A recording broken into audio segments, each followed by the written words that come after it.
What's so special? It's a 40/30 special. What's a 40/30 special? It's 40% off Maxon One or 30% off any annual subscription. And what can you do with Maxon One? Great question. All this stuff. What? 40% off Maxon One is a ridiculously low price for all the tools you get. Yeah, 30% off any annual subscription is pretty darn good too. So why is this special so special? Well, because it's the 2-year anniversary of the last time we had a May special. What? Remember when we regularly held a sales special in May, like every year? We didn't have a special last year. That's why we're especially excited to announce a very special to celebrate the 2-year anniversary of our May specials. I'm tired. How long is the special? 3 days. Great. And why are there 2 of me? I don't know.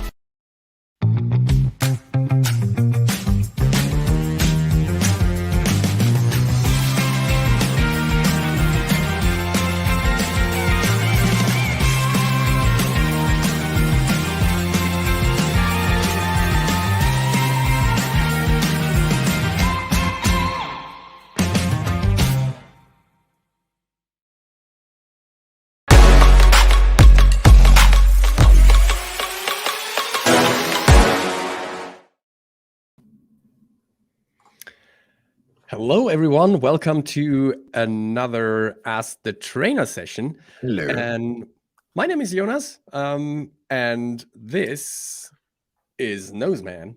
And this is Jonas. And this is Noseman. So today we want to take questions from the audience and answer them as good as we can. And before we do that, I'm going to take care of the housekeeping. So let me start with this. So first of all, you've seen the promo already, but we currently have a special going on, the May sale special. So, and as you might have heard, it's a 40/30 special. So 30% of new annual subscriptions of Maxon One and 30% of new annual subscription of individual products. And this is how long this will be active from now on. And for those watching the recording, this might be not the right timing here, but for everyone on the live stream, that's the correct time. So do it. And so I'm here on the Maxon events page. And the Maxon events page shows you all the events that we are doing, be it live streams or live events. I'm going to paste it in the chat as well, so you can quickly jump to that page. If I scroll down, you can see, Ask the Trainer, VFX and Chill, which is going to be tomorrow, Demystifying Post-Production on Monday, and Maxon Color next Thursday. There's a lot of stuff going on. Just check that site out and find the events that you want to attend.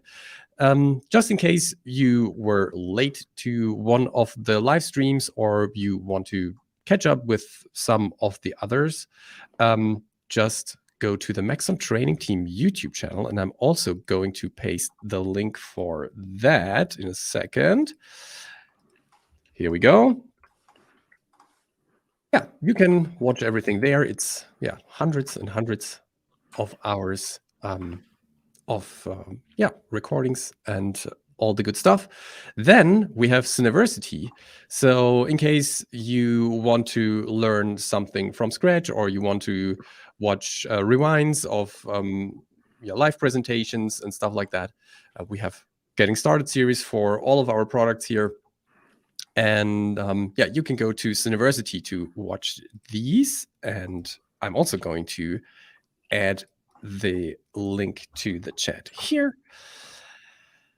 And then here's another cool thing, the merch shop, where you can order one t-shirt for free if you use the following link with the following passcode. Then you can order one t-shirt and you only have to pay for the shipping. And that's pretty much the housekeeping part. So let's have a look at the questions. I'm gonna go through all of these and mark them here in the backend. But Noseman already told me that he received some questions on Twitter. And can you tell us more about these, Noseman? Yes, I can indeed. And if you can switch to my screen, that will be fantastic. There you go. Let me. So a user called DJohn asked me about if there's a way to make some sort of zipper animation that can be potentially used to untangle DNA and stuff like that. And there are many ways to do that. You can do things using morph tags and whatnot. But I'm just going to show some sort of method to do that using simulations and the mix animation, which is one of the most interesting and features. So let's look at this, for example. This is playing live now. We have a simulated object and another object, and as the field goes up, this just wraps around. And you can have any shape you want. I just did this because, I don't know, it seemed interesting. So we have this object on the left, which is fully simulated.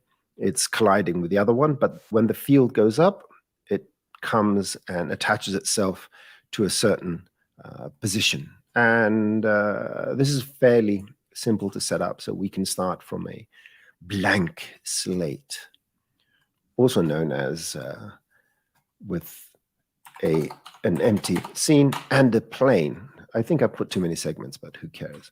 So the concept behind this is that, first of all, I'm going to remove the gravity just to make things a bit simpler.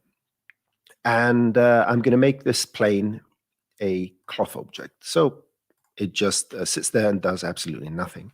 I hope you find that interesting. Let's move on to other things. Okay, so I always like to add a bit of turbulence, and I do something like 60, and then I just drag this here, put this here. I don't look at the numbers. So we get this slight wiggle going on. Now, what we're going to do with a mix animation, we're going to go and use the width force. Now, the width pins, for anyone that has seen my tutorials, they already know. For you that haven't seen my tutorials, go and watch them on simulation and the News University side. The width pins is absolute. It will force that point to go to a certain position, the position that it currently has. So this is the initial position. And as we play the simulation, these are the simulated positions. And the width pins, it's going to force a point to go. And if I turn this on, for example, now nothing is going to move because everything is forced in their position. But the width force, what it does, it puts, it tries to send each point to its original position using an internal force, which is pretty much a linear wind, a wind that always blows from the simulated position to the original position. So generally, this is a more smooth effect. It will gently push people. If anyone's been to Japan and you've gone to the subway, metro, underground, whatever they call it, and they have those employees with the white gloves, and when the train is packed, they gently squeeze people in so more people can fit in the train. So this is the width force. It's the white glove of please go this way very gently, and depending on the number. So if you make this 1,000, then it's not so gentle. And we're going to take the plane, and we're going to go and add from the other tags a vertex map. Now, the default use the form points. It's useful, but usually most users don't want it. So make sure to turn it off. What this will do, the use points, is make sure that this is off. Just make sure that we understand that. These are the positions that the points have assumed after the simulation has started. So if the use the formed points is set in here, any field will apply based on the new positions of the points, right? Whereas, so you can see that these points now are highlighted. Let me go closer. But these here are not highlighted because they're more to the left. If I turn this off, then it calculates the amount of each weight based on the original position. And this is usually what we want.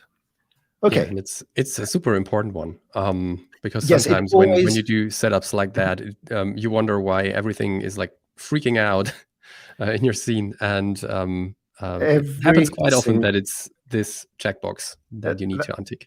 That's an understatement. Every single time I do this, I forget to uncheck it. But it's good because it shows how things happen in real life. Anyway, so let me delete this. And how we're going to set this up. Now, the amount, when we have any field in here, and we're going to use it over here, the high amount, so the yellows, which are 1, indicate which of these points is going to receive 100% of the simulation. And the zeros are the ones that are going to stay locked. So the mix animation works in a slightly opposite way than what we remember from the follow position, follow rotation. It's the low values that won't receive simulation. So the question we're answering here is, how much of the simulation is a point going to receive? So in this particular case, these are going to receive no simulation, so it's going to be like a flag, and these are going to receive the maximum simulation and everything in between. With this vertex map now done, let's go to the mix animation. Always when you're going to use more than one, go and name it, because vertex maps are linked via name. I'm going to call this 1. Always put meaningful names so you know what you're doing. And I'm going to get my 1, go to the mix simulation, and I'm going to drag this in here, and of course turn it on first and then put it in here. Let's put a value of, let's say, 10. And what this is going to do, it's going to keep these locked by trying to push them back in their original position, and the rest is going to simulate. So if I take my field now, I can move it out if I want. By moving this around, I can control the portion of an object that's going to, and look how nice and smooth that is. It comes in and slowly they're pushed in their position. So you may start imagining, oh, that looks interesting. Let's make it into some sort of zipper now. So the zipper number 1 will only affect, I want the zeros to be here on the left, because this is going to be the part that's going to be zipped. So I need to invert this. I'm going to put it on -x and make it narrower. So the zipped state is going to be something like this. It's going to be a straight line because it's nice and zipped. Now, what I want to do is use a second field to make this red start from here and go all the way up. So to do that, I'm going to use another field. So I'm going to call this H for horizontal, just to, and this could be any model, by the way. And I'm going to go here, and I'm going to add another field. This one is going to be on the Y upwards. And you can see that by default, it's max. Now, this should be normal. It doesn't make a difference. When it doesn't have anything underneath, you get the same result. So once you put max, what's going to happen here is that the maximum value, so the ones are the ones that are going to be, that are going to override the one underneath. I think, yeah, and if you go to the Oaks University and look at the fields, I have a good explanation using Photoshop and images so you can visualize what each and every one of these modes does. So now, by moving this up, as those points become red, those red points are going to return slowly, gently, in a white glove style to their original positions. And you can control this transition to make it smoother, all the speed and all that. So let's try that. What we have here is a fully simulated object. And as I raise this and those points come into play, you will see that they will slowly come and zip up. There you go. So now all we have to do is, I'm going to call this L for left. I'm going to make a copy of this. So Control click. I'm going to call it right. You guessed this. I'm going to use the same field as before, as the linear field. So I can remove this and use the other one because I'm going to put them side by side. You don't have to do that, by the way. I'm just doing things in an optimized way. I'm going to bring this over here. let's look at this. So the secondary field is the H, and I'm going to get the H. This is the horizontal, and this is the vertical. Okay, I messed things up. So let's go here and say, leave the horizontal here, put the vertical down here, and make this max. I'm just going to replicate what we have here. And I think I need to reverse one of those two. Oh, yeah, because it's only taking one, but you can see the effect here. And I think the horizontal 1, I'm going to make a horizontal 2, because I want one gradient to go one way and one gradient to go the other way. So I want this gradient. Let me turn off this. Yes, this one is going that way. And I want to make the H2 go the other way. And select this. Take H2, bring it in here. Have I applied H2? I haven't applied H2. There we go. Move this over here. These are the ones that are going to stay in place. Turn on the linear field, put it on top and max it. And now we should have both this and this working in tandem. There we go. So now the simulation is going to work. You can see they're going wherever they want. And once this comes up, they're going to start meeting in the middle. And you have this zippy animation. Excellent. That's really cool. Oh, it is. It is. I can't deny that. Okay, now let's see how we can apply the same principle on zipping up some helixes. And then I'm going to hand it over to Jonas, and unless you don't want to. And I'm going to deal with some of the questions. So here we have a similar setup. And what I've done here is I've got 2 helices that are rope simulations. And they have vertex maps, because vertex maps work with splines as well, since a couple of versions ago. And just for reasons of fanciness, I've just added a couple of cloners with each of the helices as objects. And I'm putting some spheres, so it looks a bit more DNA-ish. And here I'm just using a linear field, which sweeps through these 2. Now, I've done a little tricky madoodle here. One helix in the forces, I've told it to exclude the other wind. And the reason is, what I'm trying to do here is when this is up and all these are in their original position, just like I did earlier, when I bring this down, one of the winds is blowing in one direction. The other wind, so this is blowing in this direction, and wind 2 is blowing in this direction. So these 2 split. Of course, they get tangled, but you can see that they are splitting because each one in the forces is excluding the wind that is affecting the other. And I used exclude because I want them both to comply to the same turbulence. If I used include, I had to say, okay, helix 1 will include wind 1 and turbulence, and helix 2 would include wind 2 and turbulence. But because here it takes fewer clicks to do it, I'm being lazy and all, I prefer to do it this way. So I only have to drag one object instead of 2. So this way now, by moving the linear field upwards, we can bring them together. And the abruptness by which they come together is a product of the mix animation strength. If I set this to 5, for example, the actual motion is going to be a bit less abrupt. And by using this technique, again, if you follow the tutorials on the new University about simulations, I've done something with vertical blinds and MoGraph and all that. And the mix animation and the fact that we can use vertex maps to control pretty much everything, I would say. Well, everything, and terms and conditions apply. Read the fine print.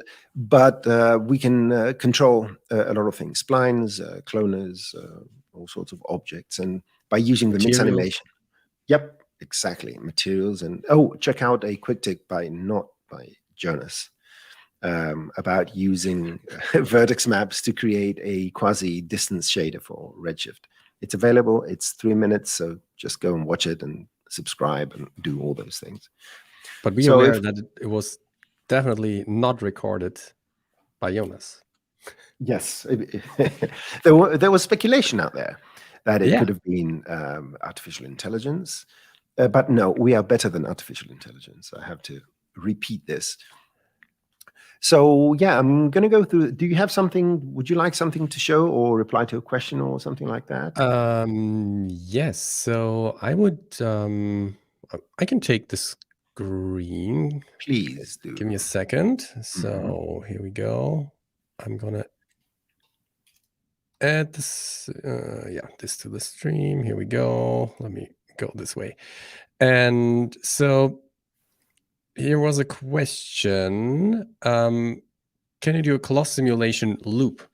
So the simulation itself can not really be looped, but there's a cool tutorial from Tim Clapham from HelloLux, and he found a great way. I'm gonna paste this here into the chat to make it appear like the cloth was looping the cloth simulation. So what he's basically doing is he creates a cloth simulation, then he exports it as an alembic, and then he brings it back into the scene with an offset, and feeds the two cloth pieces then into a pose morph tag to blend between the two. This is how you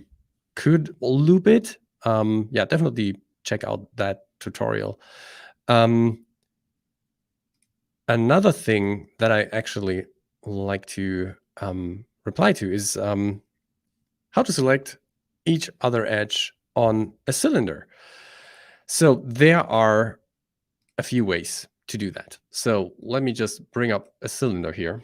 And as you can see, the cylinder has like many edges here. Let me just go with more. So if you just want to go with a few edges, you could use the symmetry functions or symmetry mode. So by opening up the symmetry hub, you could switch here to radial mode. And when you know how many edges the cylinder has, and this is pretty easy to find out, you can simply create a ring selection, and suddenly you see, okay, it's 32 edges that are selected. So what you can do is you open up the symmetry hub and set it to radial, and then you set the slice count to, well, half of 32, which equals 16, and you disable mirror. And then when you just select one of these edges, you will select all of the others too. That was a mistake here. So here you can see that all of the others are or have been selected. And now, of course, you can move them inwards, outwards, whatever you want. Another way is to use, let me undo this and let me deactivate symmetry. So one thing that I explain to people quite often is that you can use fields to create procedural selections. So when let's just select this one. I'm going to press the V key to bring up the global menu, and I'm just going to store this selection so that I have an edge selection. And now I'm going to hit Use Fields. And in here, I can now create a field setup that allows me to select other edges as well. Although I'm not super sure if, if you can see that immediately, maybe we have to use the selection then in a bevel deformer or something to make this really visible.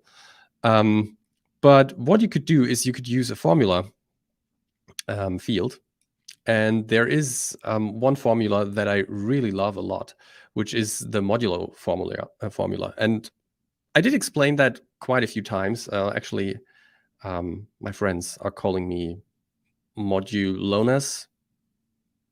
They don't. That was a really silly joke. However, let's just continue and assume or forget about that. So when you right-click the formula here and go to Show Help, the help will pop up, and there is actually a list of possible formulas that can be found here. And modulo has a specific syntax here that you have to use, and it is, where do we have it? Modulo, here we go. So mod, and then a semicolon b in parentheses. So what modulo is actually doing is when you imagine how you did divide one number by another one back in primary school, then, for example, when you divided, let's say, 5 by 3, then you would have a result of 1, but then a remainder of 2. And the cool thing about that is if you start from 0 and just count up, and divide 0 by 3, then 1 by 3, then 2 by 3, then 3 by 3, 4 by 3, and so on, you would get a sequence of remainders, which would be 0, 1, 2, 0, 1, 2, 0, 1, 2.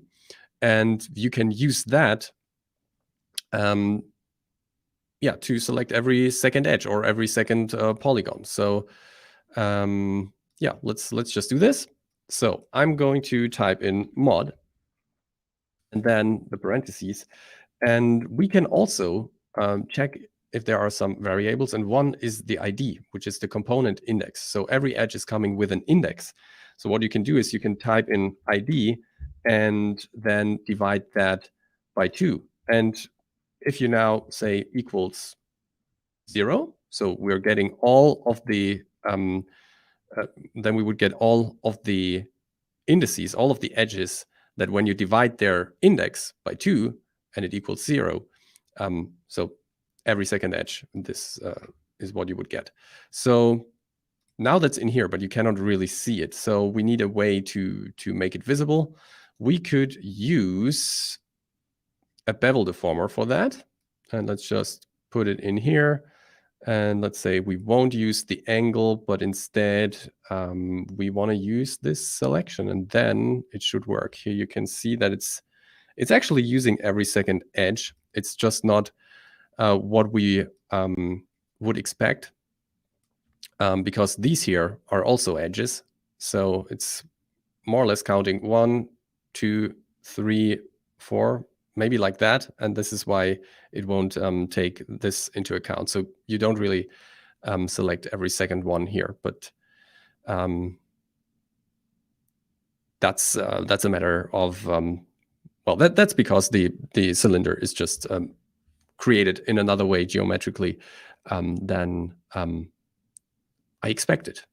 But nevertheless, the formula field is a pretty cool tool to just select every second, point, polygon, or edge, and use that. Maybe let's divide by 3, then you can see it even better, I think.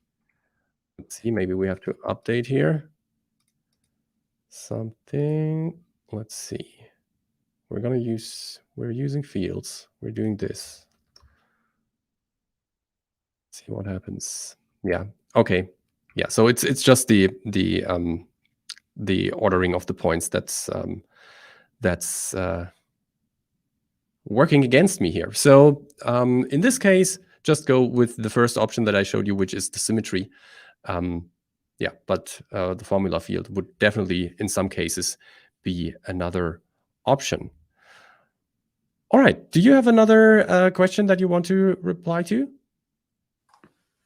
I do have a few things I can say. I always have something to say. Don't so I'm going to switch to your screen. Yeah, this came up in the green room. Jonas showed me a scene. And what I'd like to show here is that a lot of people are asking, can we use, do we have rigid body dynamics and all that with the new simulation core? And the answer is no, but there are ways to combine them to do interesting effects or one-way interactions. What I wanted to show here is this very simple effect. It's that we have bullet dynamic spheres attached to a cloth surface and a linear field releasing them as it sweeps through. And because a lot of people may be quite new to Cinema 4D, I'm not sure if you had ever had an opportunity to play with the Bullet engine, which is still very, very powerful.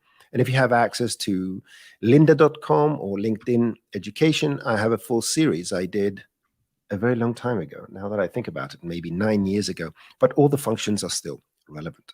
So let's go and set this up, and we will combine the two systems in a way that we get an interesting result. So, new scene. No one expected that. Make a plane. Let's point it on the plus Z. Turn on the nice little lines, and let's do the 50 by 50 this time. I'm just mixing it up. And let's begin with a simulation counterpart. I want to just keep these points still. I'm going to pin them up. So let's go and create a vertex map. Let's go here and create a linear field. Let's set it to plus Y. Let's make it narrower. And I need to make it minus Y because it's the red ones that are going to stay in the non-simulated position.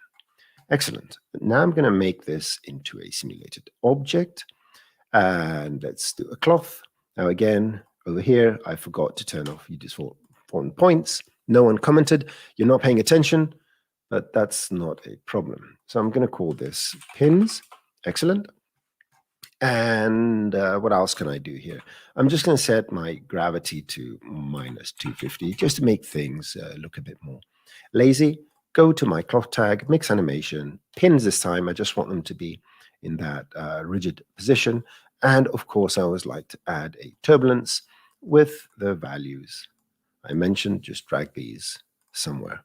There we go. So now we have this little object here. Let's extend this. I like things to be about 900 frames for no apparent reason. So, and I'm going to make this a bit more stretchy. So select the cloth tag, go to surface, and let's make this 100 and 100. There you go. Nice, soft cloth. Now, what we want to do is take the product of this and use it to create some spheres attached on this cloth. And of course, that's going to be MoGraph. And we're going to get nice little spheres here. I always love hexahedrons or dodecahedrons. Make this 5. Let's make it child of the cloner and tell the cloner to clone on the object. There we go. Set this to multi-instances, and let's increase the number to something. So now these should be stuck on our cloth. Excellent. Now what I want to do is bring them slightly forward, and that local direction is the Z direction. The way I like to do it, go to the cloner and just set the Z direction over there. So now they're sitting on the surface nice and comfortable. Now the other thing I want to do is avoid any collisions between these things because it's nicer and it's easy to avoid them.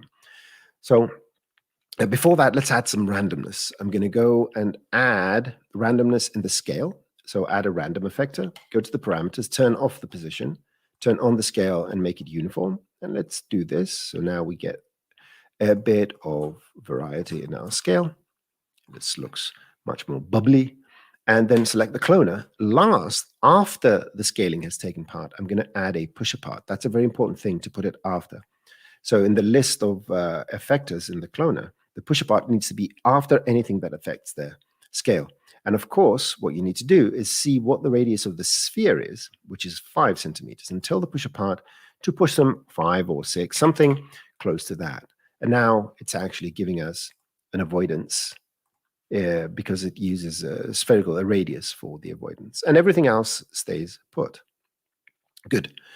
Now, how can I activate the dynamics now? So first of all, we're going to go to the cloner, right-click, and go to the bullet and make these rigid bodies. And of course, what's going to happen is when I press play, they're all going to fall down, and I don't want to do that. So similarly to the follow position, follow rotation, there's one more less known functionality with the old bullet dynamics, and that is here in the dynamics, which says dynamics are enabled, or if the object is dynamic, or the dynamic is, if it's off, it's a static object, it's still, it works as a collider. So this is the equivalent. The off is the equivalent of the collider. The on is fully dynamic, and the ghost is just if you're using XPresso and stuff like that. And you can use MoGraph selections in these little links to tell the system to activate or deactivate a clone to become dynamic or not. And this MoGraph selection, the first one, is related to the enabled switch. And the MoGraph selection over here, they have the same name, that's why it's a bit confusing, relates to the dynamic state of the object. If it's going to be a collider, or if it's going to be a rigid object, or a movable object, dynamic object. So I want to put it in here, because when they're not dynamic, they stick to the cloth. When they are dynamic, they fall down.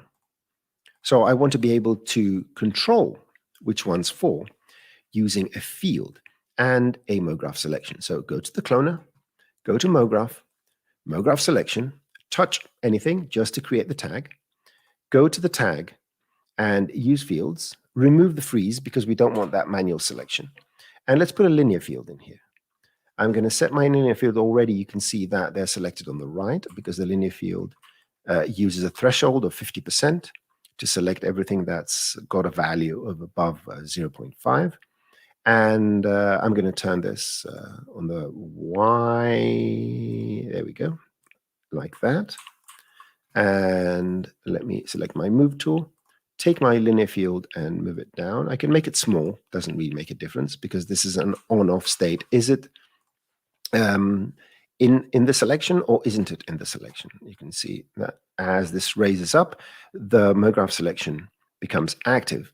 And now what I can do is go here and take that MoGraph selection and put it in here. So now the clones which don't have a selection, they are static objects. So they're going to move based on MoGraph. But as I raise this up, it's going to activate these. And there you go. Isn't that fantastic? And there's one little thing, again, less known.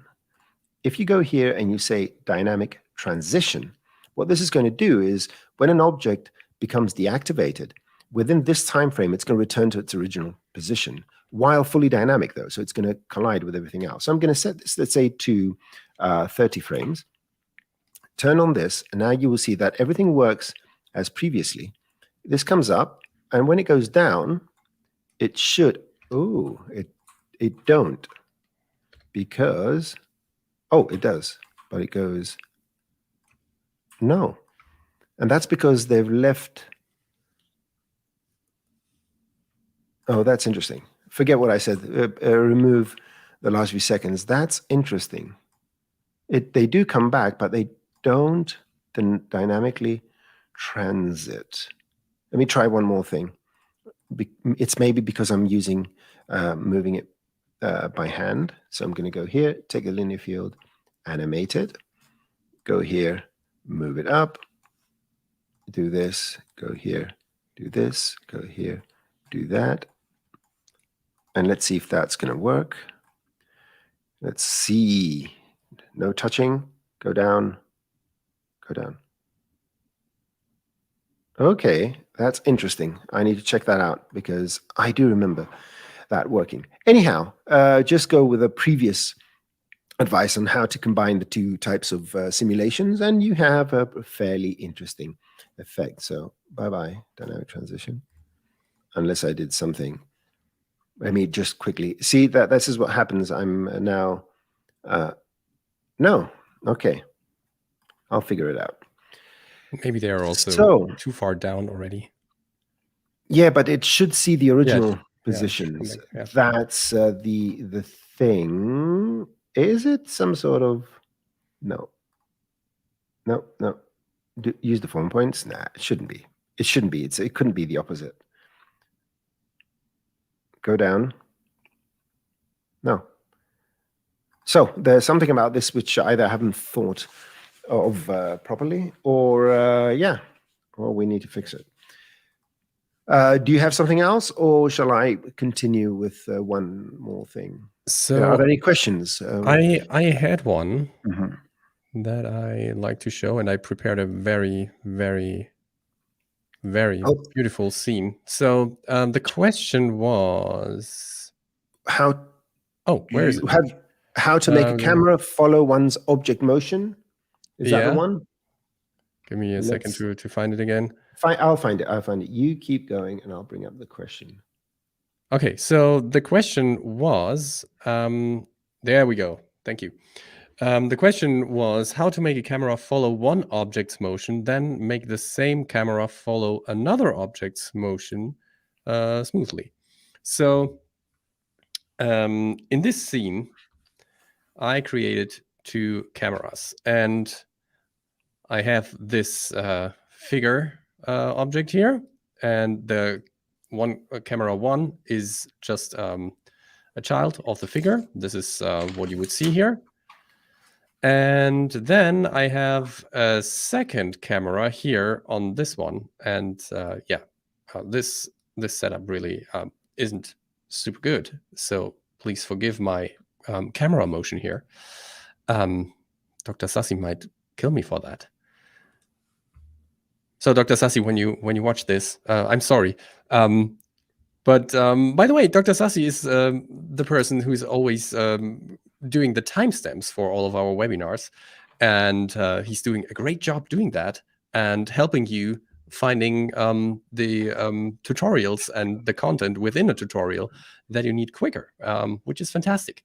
So now I got derailed a little bit, but I'm gonna go back here. So I've got these two cameras, and there is something inside of Cinema 4D that is called camera morph. And you can use that to morph from one camera to another. What you need to do that is another camera. And this camera, you can right click and then you go to camera tags, and there is a camera morph tag. So once you have that, you can blend between cameras. You just have to say, okay, this is camera 1 and this is camera 2. And then you can blend between the two, like so. So if I went here and let's say we want to follow the figure first, I set a keyframe here and then I go to this frame here and blend all the way to 100%. And now you can see that, yeah, we have this smooth transition between the two. And if I now have a look through this camera, I mean, it's still not the best camera animation that I created here, but this is a way to do that. All right. Nice. That's this question. Right. There are a few questions. How do we convert no-generated content to be accessible in the object manager? Yep. Do you want to take it? I can take it. Yeah, it's so the question is how to convert no-generated geometry to regular mesh that appears in the object manager. So let's go to my setup and just make a cube. There we go. And I'm going to set this. Now, a lot of people ask me if you right-click toggle node type, and that is on some older videos I've made, it doesn't appear. That's because you don't have the latest version of Cinema 4D. This was introduced about a year ago. So just right-click and it becomes an op object. Anyway, so here's a cube. Now we want this to appear in the object manager. And this, of course, can be a number of cubes. So I can put a distribution. Let's get a distribution op. Let's do that. So we have now these, and let's make this into a grid. There you go. So we have all these. So how do I make this an object manager? Well, you just go edit, current state to classic, and that's it. Now I can delete everything here. And now it's in a state, in this particular case, it uses a multi-instance because that's how it works internally. But everything is here, the geometry and so forth. If you just made a simple object, So if it's just a cube, then the same current state to classic will give you the appropriate meshes. The reason why we get this geometry is that this is the way it gets interpreted. The node setup gets interpreted to become an object manager item. And there you go. And the color is the display color. So you can set this to material and everything is new. And again, you can delete it. So that's the way to do that. I have another one here. How to randomize the scale of a particle emitter. Let's find that question. There we go. The scale of particles of an emitter. We have two types of emitters. We have thinking particles and we have standard particles. I'm going to show you a few ways to do that. I've done tutorials on this. You have to watch 3 years constantly. Just take off some time from your job for 3 or 4 years and watch every single tutorial on Cineversity. All your answers are going to be, and all your questions are going to be answered. So let's take an emitter here. Right, that was a joke, right? Stop. Don't do that. Okay. Oops. There we go. So let's put up a cube and let's put it under the emitter. So now we're going to be emitting cubes. Now you can't see them for reasons I'm going to show you in a second. There we go. But if I render, you can render them. The reason is that the old emitter needs the show objects to be here. There we go. And now we can do the scale here. So the scale is going to grow as they grow older, the scale is going to grow. Now, and you can have a variation on that. Now the question is, you want to manually change the sizes of these.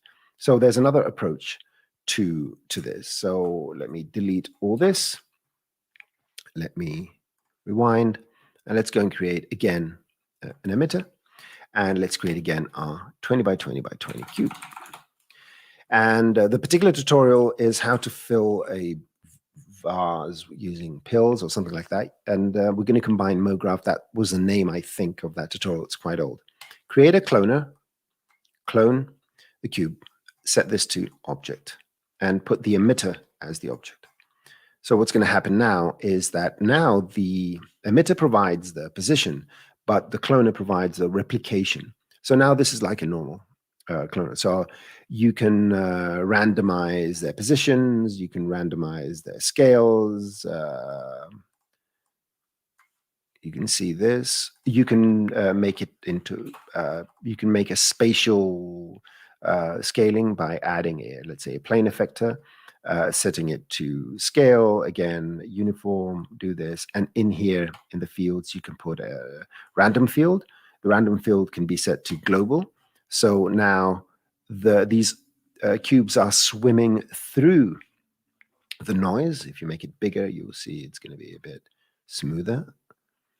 And all that nice stuff. And while we're at it, just because we're at it, so I'm going to make this, make them a bit bigger. Let's go and add a bullet tag to this. And let's set the bullet tag to follow position, let's say 10. So now we get this, and they are avoiding collision as well. I mean, you ask one question, you get 6 answers. What else do you want from this world? We should all be the happiest people. And that will be it. What was the other one? Right. We have quite a few questions here. Do you have one particular question in mind, Jonas? Because I'm going to go through this from the top, because so it's something we need to repeat in every Ask the Trainer. If you're asking, some of you are doing it, just capitalize the word question. So there's a question by Dancers for Peas.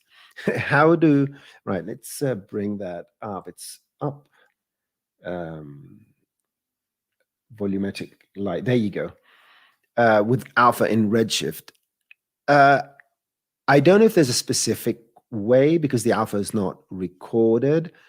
I was trying earlier an experiment using AOVs. You can use a volumetric light pass and light groups But I think I may be wrong on that, but I think that the limitation is you cannot have a separate AOV for a separate light group. I'm not sure if there's a way, but I'm afraid I can't answer. It appears that you can't, but if you could export the light just as a value, black and white, you can use that as an alpha. So AOVs could be your solution. If Jonas, you have something to add, that will be great. The water and liquid. Sorry.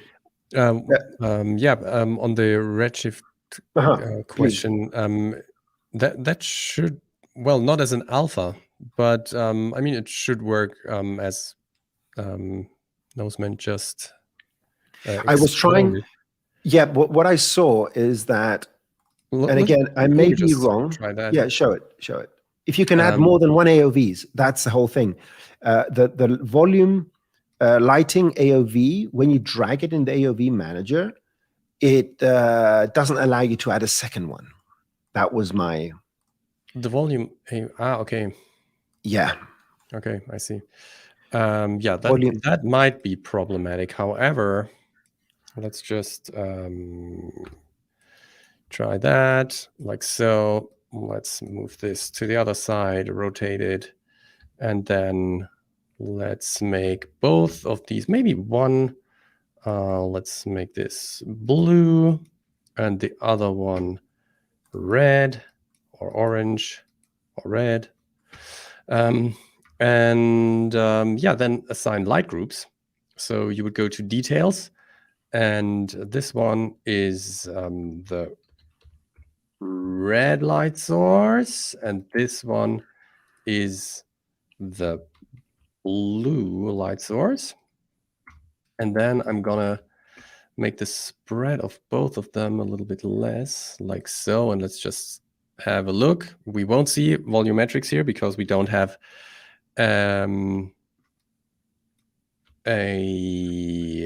environment. So let me add the environment.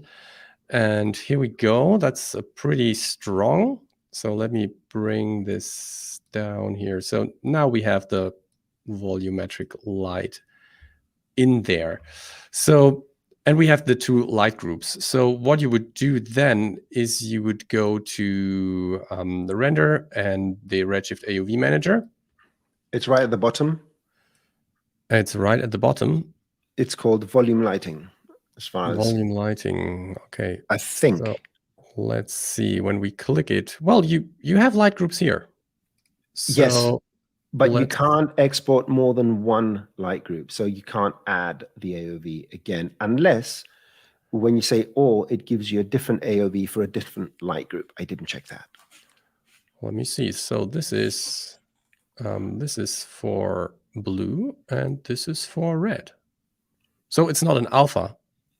But at least you get the volume part. Yeah, you can use, in these cases, you may be able to use takes to create a version where all your lights are black and white, and use that version, that take, to export an AOV for each one. But that's a great idea. Let me just show that. So I'm going to go to the take manager, and let's go here, and I say, okay, I want this new take for my volume lights, and I'm just going to switch on auto take, and I'm going to bring back the colors of both of my lights to white. And now the dangerous part that you should never forget is to switch this off again, because otherwise you will definitely mess up your scene. And now with that take selected, you can, let me restart here, you can render this light in grayscale values, and also this one. And if I switch back, if I didn't mess it up here, let me see.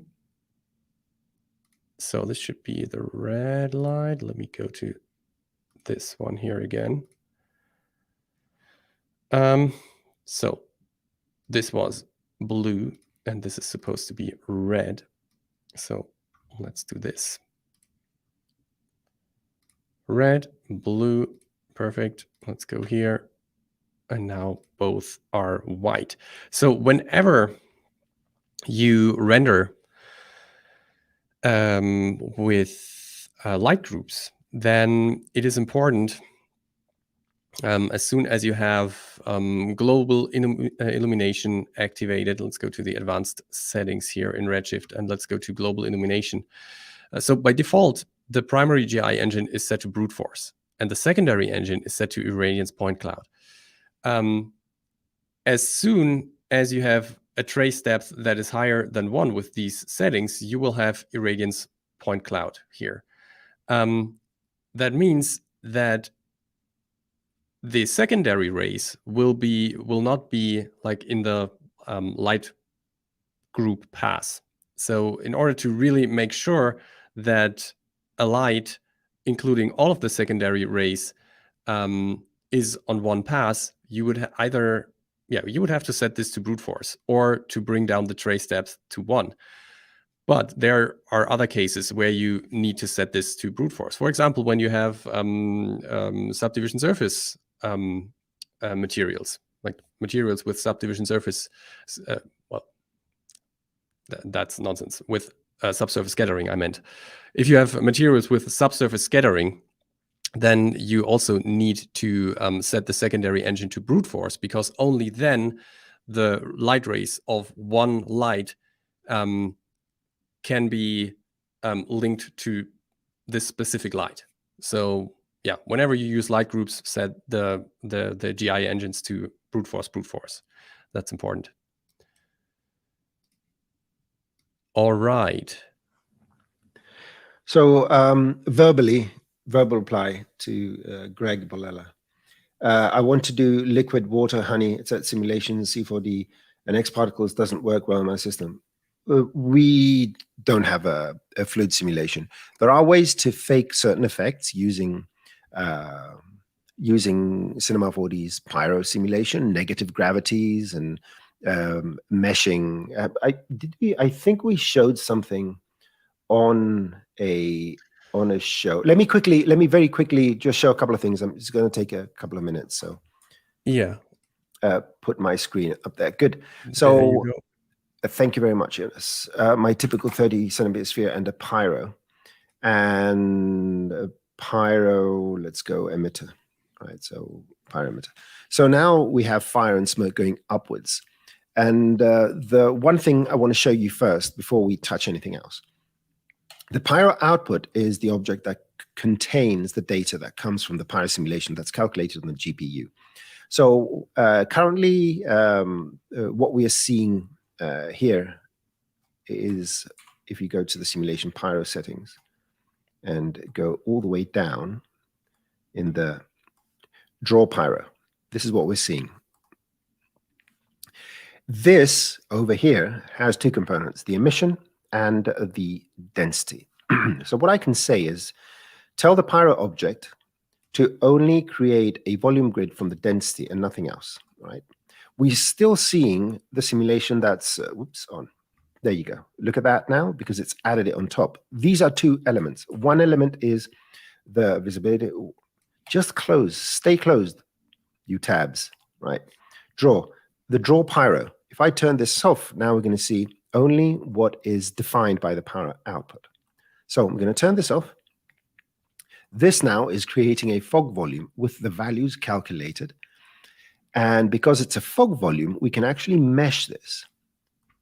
So if I put it here, I'm creating a mesh. And by defining the range, the measure, I can do this, for example. Now, of course, the simulation isn't very low res. I'm going to make it 2.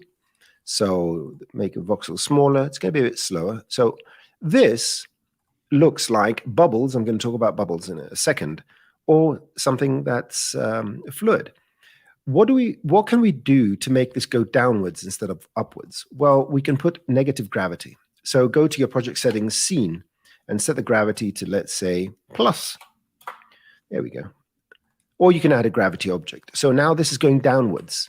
So we're getting something that's similar to fluids. And additionally to that, let's add a collider object over here. Let's go right click, simulation, collider. And now you will see that the fluid, I'm calling it fluid, is colliding. And you can get rid of dissipation. So again, in the scene simulation settings and dissipation, you can say that the density dissipation is 0. I don't want it to dissipate, or the temperature or something like that, because fluids do not dissipate. They evaporate. I have to put my little scientific thing. And you can see that this looks like some sort of flow. Now, the noise is different.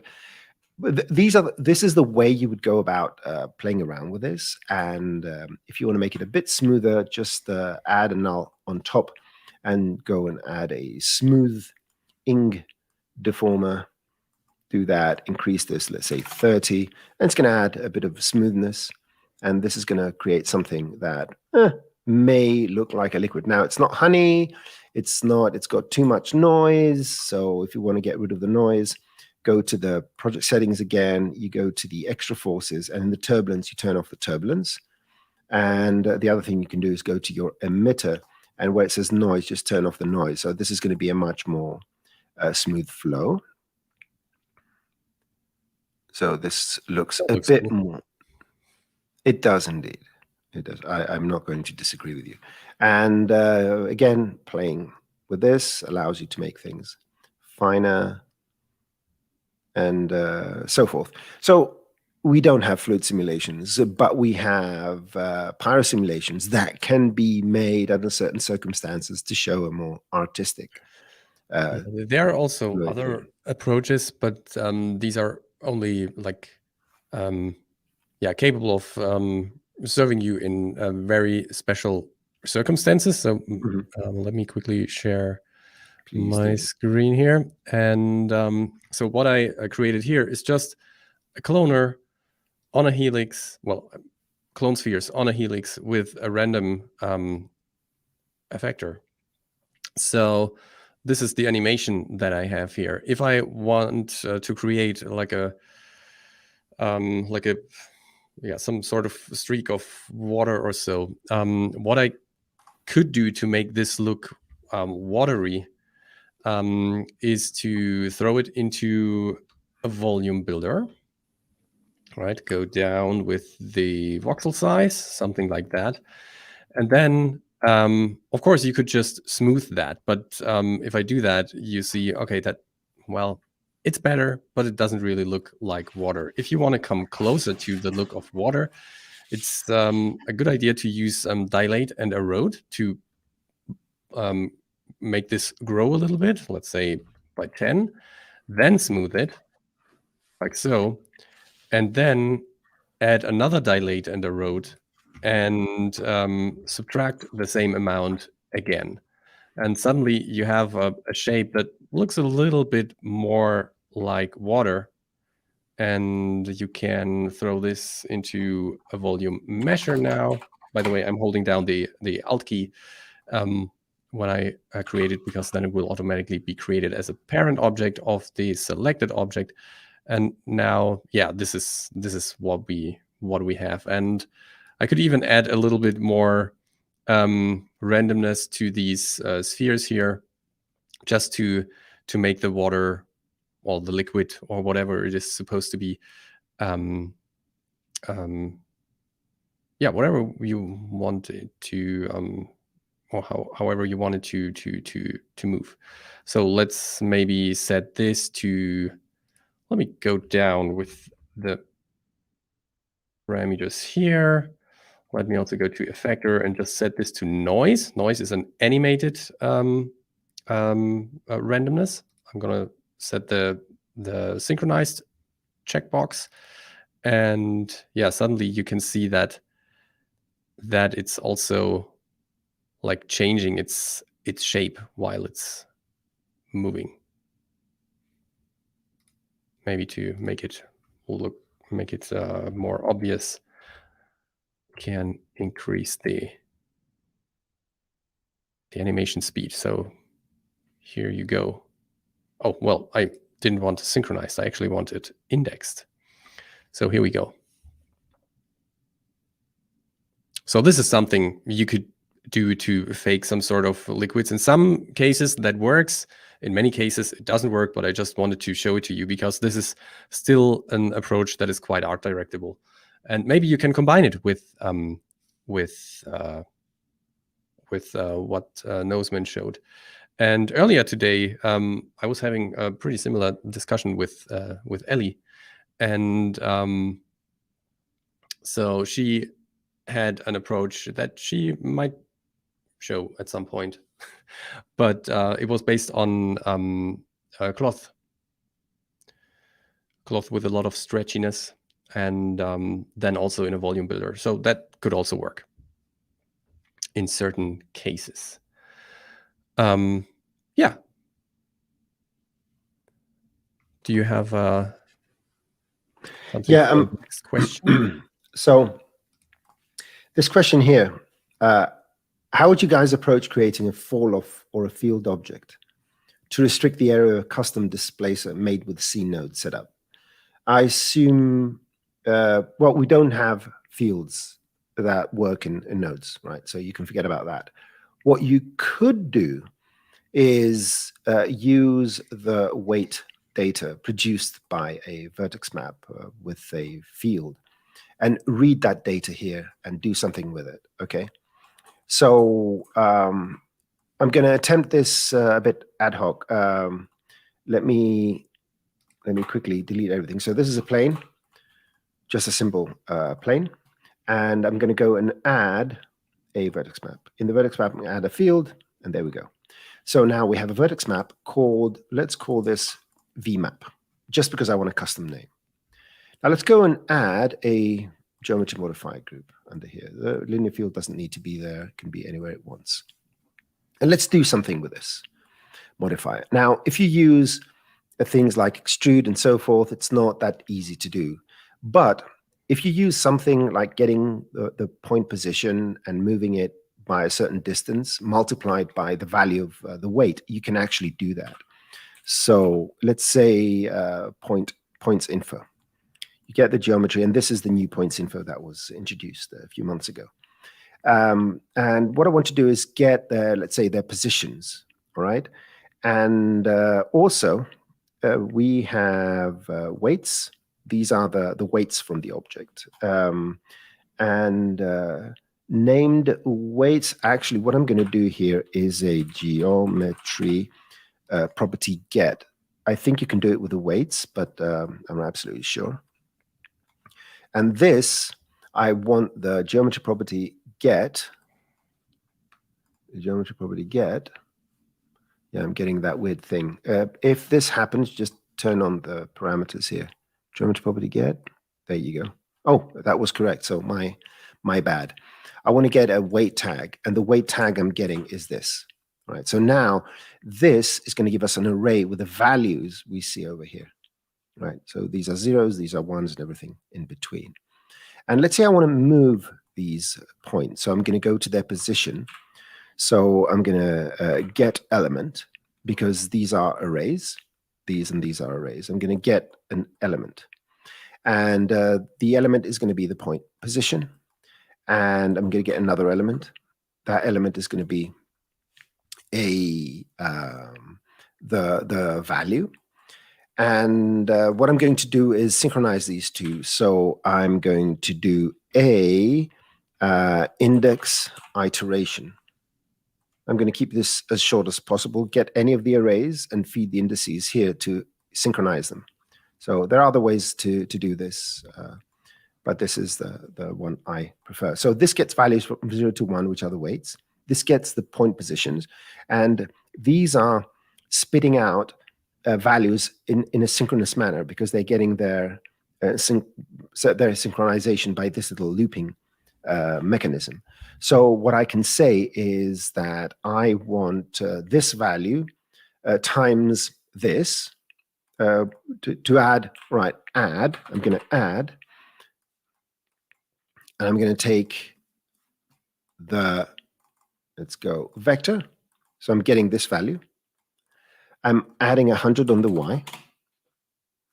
And I'm going to use this 100 on the y is going to be a value multiply, not multiply. So you're going to get this value multiplying 100, and it's going to be fed in here. And then I need to restore these values back to the object. So I'm going to do a geometry property set. So I'm setting the properties, and the properties I'm going to set is the 3D points. This is going to be not in array mode because this is now an iteration. The geometry is the same coming in through here. The only thing that changes is the point positions, and this may work. Oh, and it didn't work. For some odd reason. Yeah, I'm probably, what did I do here? Oh yeah, 100 more? Nope. So weight is reading the VMAP. Oh, we got that. Jonas, did you see any obvious mistake? Because this should work, or I'm missing something extremely obvious here. Anyway, I'm going to leave this because I don't want to waste your time with something that may not be correct. Yeah, I'm probably doing something extremely. Oh, come on. Yeah, sorry. Yeah. Not a big help here. I was reading questions. Oh, okay. My bad. I'm gonna. Yeah, I need to check this out and see what I may be doing wrong here. Probably a bunch of things. Anyway, let's go to another question. Do you have something to reply? I may work on this or look at other questions. Yeah, I can. Please. I can take over this question here. At least how I understand it. How to model a cloth piece in pyramid shape. 3 faces, fixed point at the top, and edge below. So the way I understand it is the following. So I'm gonna create a platonic. Where is it? Here we go. And it is a tetrahedron. And so now I'm just going to add a few segments. Let me hit NB on the keyboard to see what the topology is. Oops. And I think, okay, that's quite good. That would work as like as the correct density. And then I'm going to make this editable by hitting the C key.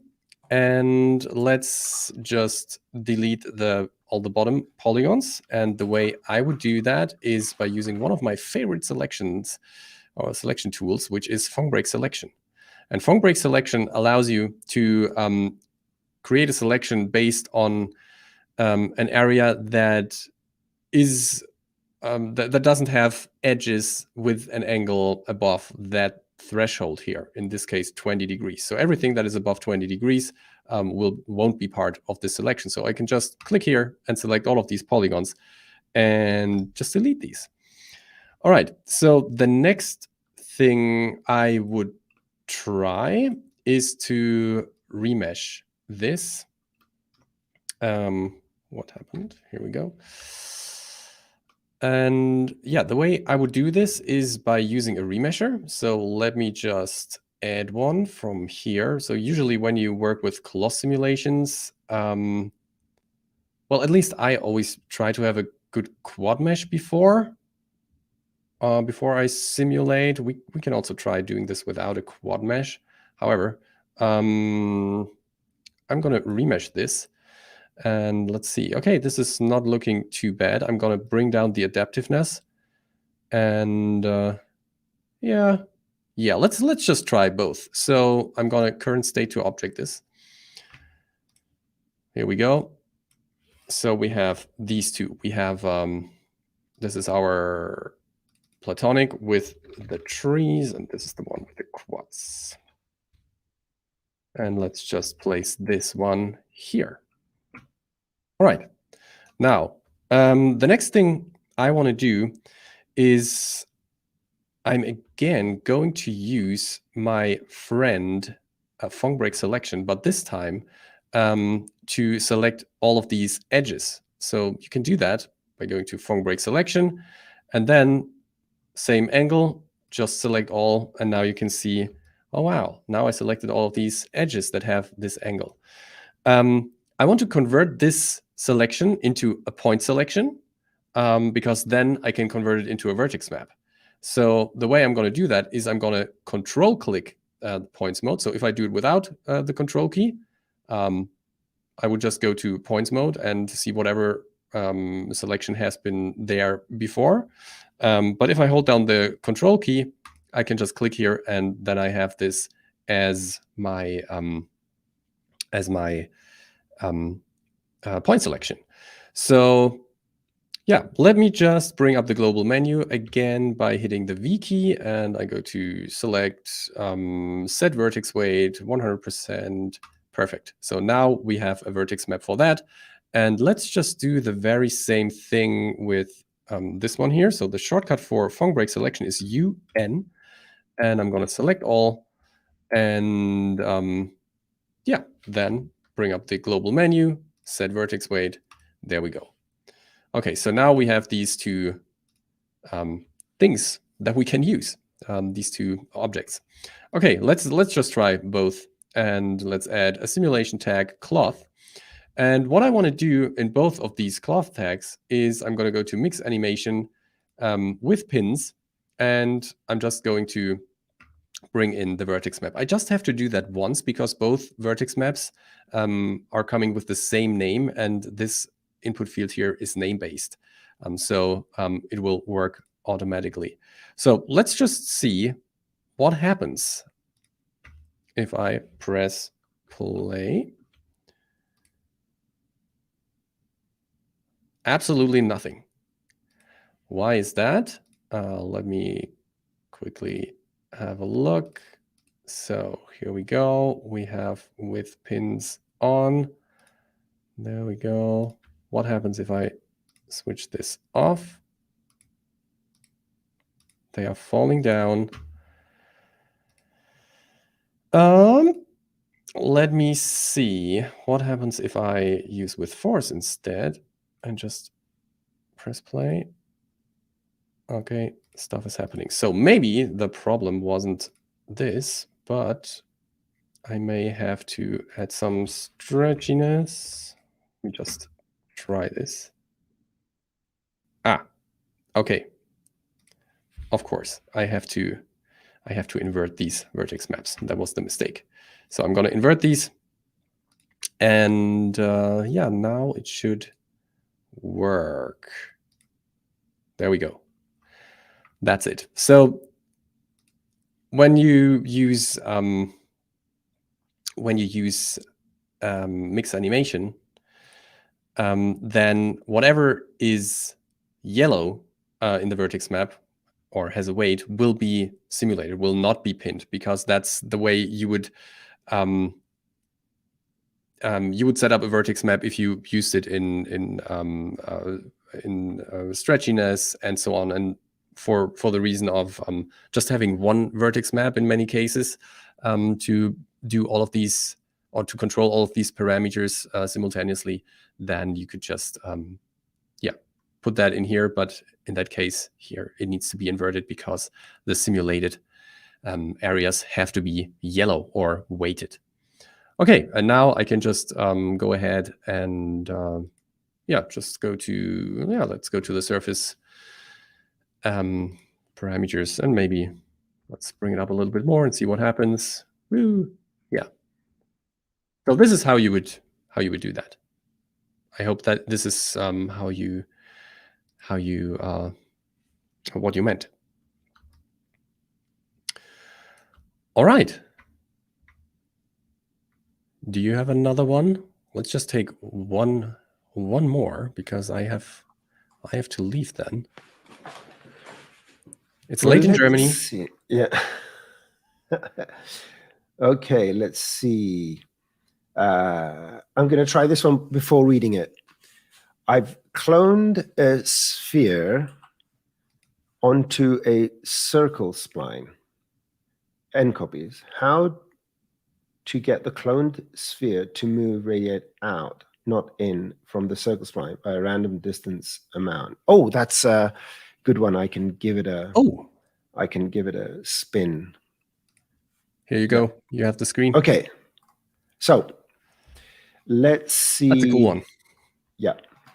So a sphere on a circle. So here's a circle, and I have A1 sphere, n copies. So let's do 30. Let's create a cloner, and let's go to object mode, and let's put this here. Good. So let's turn on this, because you can see we have, this is the orientation of our clones now. Now, in order to move them outwards, if you go to the transform, you have in and you have out. And you want to do it by a random amount. Let me read again. To move radiate out, not in, from the circle spline by a random distance amount. So go to the cloner, go add a plane effector, and let's move it on the Z. Whoops, it's not the Z, it's the, there you go, X axis. So it's going outwards. And then the randomness, we add it here as a field. So now we have a random amount, we can animate it, and these will move up and down, in and out. Does that answer the question? I'm reading the second one. In the meantime, the sphere should move out away, but the spline is normal. I'd like cloned sphere to travel outwards away from the spline object at a perpendicular. Yeah, I think. Which one was that? Can you bring it up so that everyone can read? Yeah, it's just the second part of the first question. Okay. The sphere should move out away perpendicular to it, and you control the maximum value by this, and the amount by which it's going to move by the other one. Now, if you want these to start from a to move, let's say, inside and outside the sphere, I think that you can do this by. Can I bring them closer? Oh, I can't. I thought I can bring them. Oh, there you go. You make this positive. So this is minus 600.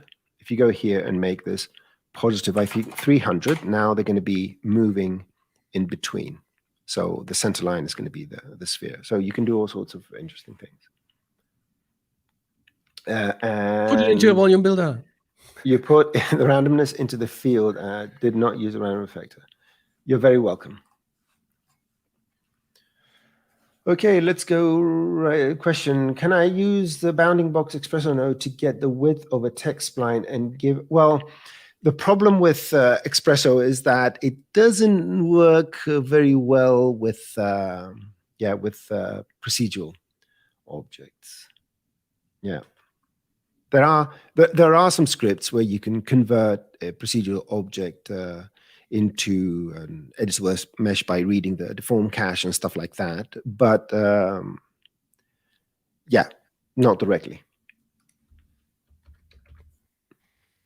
What else do we have here? Maybe a short one. Let's see. Aim say it properly plays and quite automatically correct. So this relates to an earlier question, William Chidub, about Cineware. Unless I see the scene, someone gets a scene, everything should come in the proper dimensions. If there's no issue with the scaling, if the tags have been placed correctly and all that, maybe your camera is not the one that's selected. That's something that can happen. But what generally with questions like these, what I'd like you to do is if you can provide the simplest possible scene, so remove everything except one object, leave one object, one camera, export from that the AEC file, put them in a zip and send them over, or ask the question based on that. You can find me at Noseman GR on Twitter. You can DM me, or yeah, I think that is anywhere else we can send. Someone can send the scene, Jonas. Support. Support. Yeah, I'm gonna. You can put a bullet. Screen. There is on the Maxon website. You have support here, and then you can here sign in to create a ticket. I'm not signed in at the moment, but this is where you could create a ticket. Another thing that can happen with the export to Cineverse over Cineware to After Effects is that, especially with cameras, that you have to bake them before you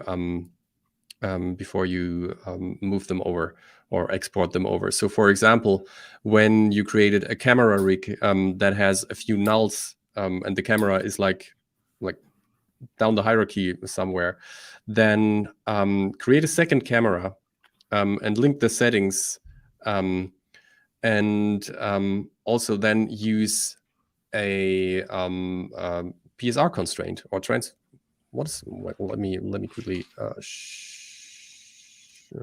show that. So if you have a camera and then you go with the rigging tag and then you use a constraint, it's the transform constraint, and then you read the position and rotation from the other camera that is in the hierarchy, and then you can bake this expression here from the in the timeline. Or is it bake objects? Here you go. Then you can bake the camera, for example, so that it has all the keyframes on it and is not like inside of a hierarchy anymore. And then you could bring it over the correct way. This is something that I ran into quite often. But yeah, that was my fix for it. Can I make a quick comment? Yes. Yeah. So Llama Head asks a question about the soccer ball. This is a question that cannot be answered. And of course, we're not ignoring everyone, but there is a time limit here. So I'm trying to find the question here to put it, because I need to always make sure to inform everyone that if you want to receive an answer, it has to be bound within, it's like talking to an AI. It needs a prompt. So I've been trying to simulate a soccer ball deflating, but I can't get the effect I'm looking for, as it seems there are not enough options for making the cloth sturdier, thicker. So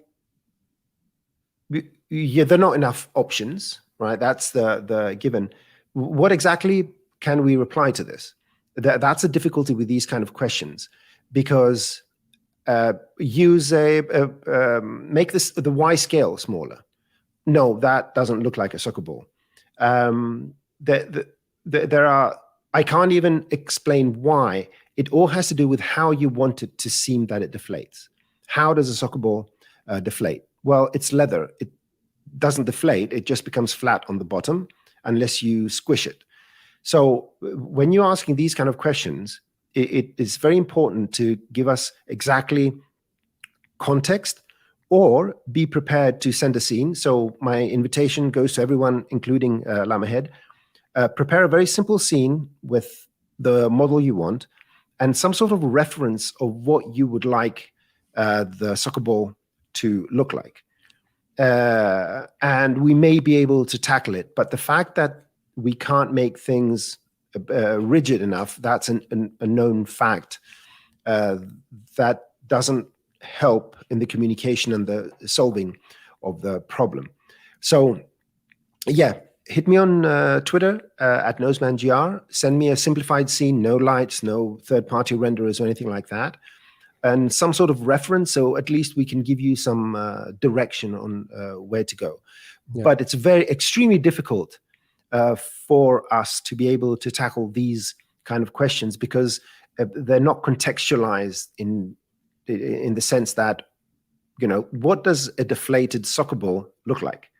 and unless we know that, there's not much we can do about it. So we're not ignoring everyone, but we're trying to do the best with the time we have. So DM me, and we can take this offline. Yep. Yeah. One idea would be to use the thicken generator that has been added in the latest release.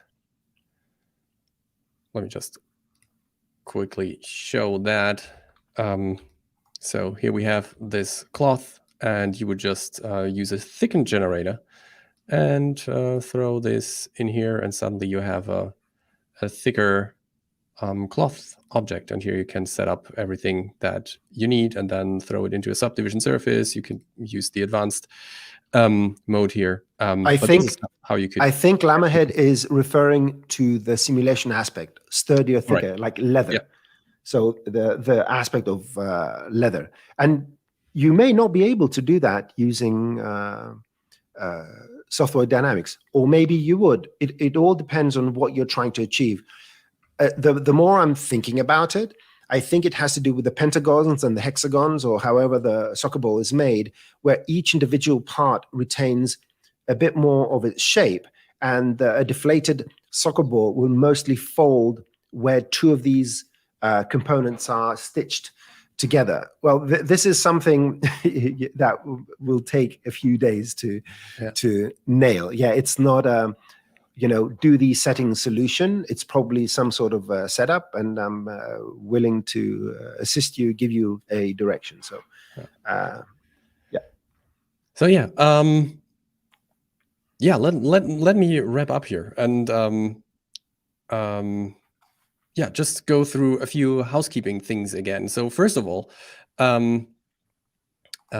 we have this May sale going on. So 40% off new annual subscription of Maxon 1 and 30% off new annual subscriptions for individual products. And it's a pretty cool offer. So if you want to start with Maxon 1 or with Cinema 4D or ZBrush or whatever, now is the time.